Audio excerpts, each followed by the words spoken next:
We are back with another Teacher of the Year profile. We're speaking with Rebecca Siegert McGill, who is one of 2 Teachers of the Year for the Sacramento City Unified School District. Thanks for joining us. Thank you so much. So tell us what campus where you teach and the subject. I teach at Rosemont High School, and I teach English, AP English, Senior Project Coordinator, Lead Program Coordinator, and Graduation Coordinator. Do you have enough to do? No, not at all, not at all. What is the LEAD program? LEAD is our academic program that combines a commitment to both the community and to the classroom. LEAD stands for Leadership and Enrichment through Academic Development, and the whole idea behind the program is to get students straight to a 4-year right out of high school so that they have community service, they've learned to give back to the community, they've learned the value of giving back to the community that's helped them get to where they are, and they take rigorous academic courses along the way. So it's kind of a citizenship type of program combined with academics. Yes, very much so. What's the value in teaching good citizenship to kids today? It's necessary in our world today. Unfortunately, we live in a world that a lot of students aren't aware of how much empathy is a part of everyday humanity, and we need to make sure that students know that giving back to the world around them and just teaching them to be a little bit more human to each other is going to get them a long way in the world. So are they involved in community projects as well as on-campus projects? Yes, so they help together with our campus student government program, with our link crew, with everything that we have on campus, and then they also have community service that they are required to do every year, whether they're working at convalescent homes, elementary schools, or if they're designing projects of their own and then giving presentations about them at the end of every year. And so obviously they're learning what it's like to contribute to their community and to be a part of their community. What's it like to see them grow in that over the year? It's amazing. So I get to meet so many of them, even when they're in 8th grade, when they're applying to come into the LEAD program, and to watch them grow and mature and just flourish into these students who are getting into all 9 UCs and getting into CSUs all around. And just this year we had our first Harvard acceptance. So it's been an amazing experience to work with these students. We've had 2 graduating classes of LEAD students so far, and it's been 100% college acceptance rate to a 4-year. Oh, that's amazing. Yes. Very good. Thank you. So now you also teach AP English. I do. So what are students reading now?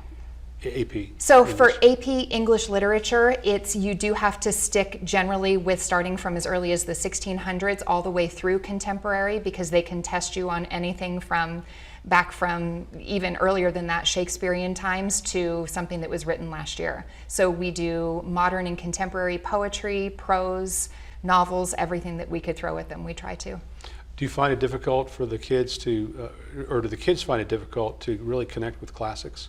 And if so, what do you do to make it relevant to them? They do, and the students, for a lot of them, they've been through AP classes along the way, and especially students who are in LEAD who happen to be in AP, they've come through a group of teachers who have already exposed them to a lot of classic literature, analytical skills, critical thinking, all of the things that they need to really delve into a text.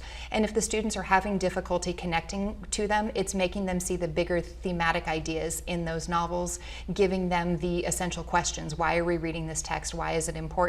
Not just because it may appear on an AP test, but what's the value in what it is that you're reading and how can you apply it to your life?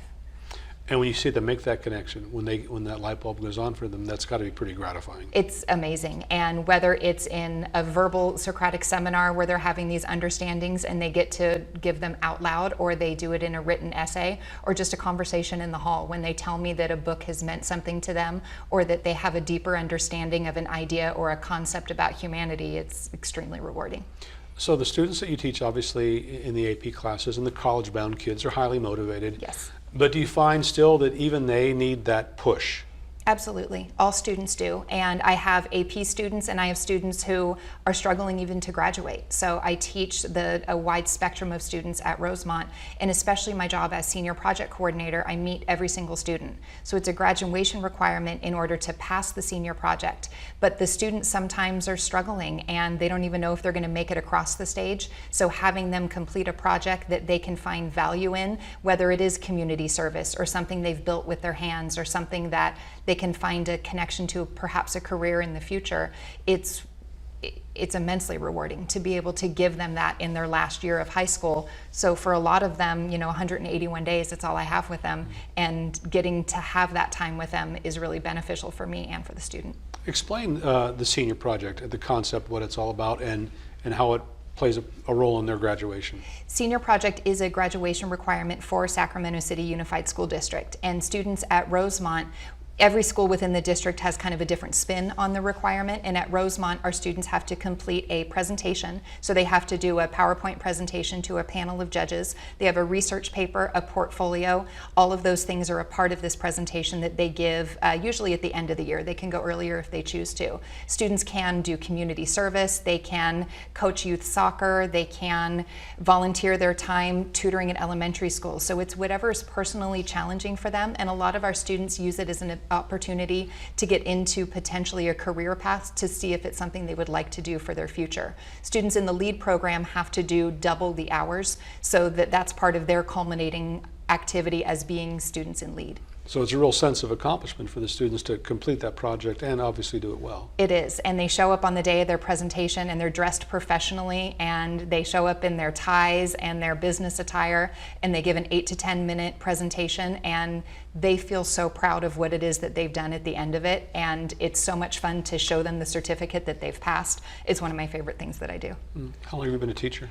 This is I just finished my 20th year of teaching, so moving into year 21 next year. So during that span of time, obviously you've seen a lot of changes in education. To help you through those changes, how valuable is the professional development that teachers get? Very much so, and we have to change, and I think especially for somebody who came into teaching when I did, we were still on that copy machine that you'd have to crank a little bit. It was okay if things were handwritten that we would pass out to students and make quick copies of.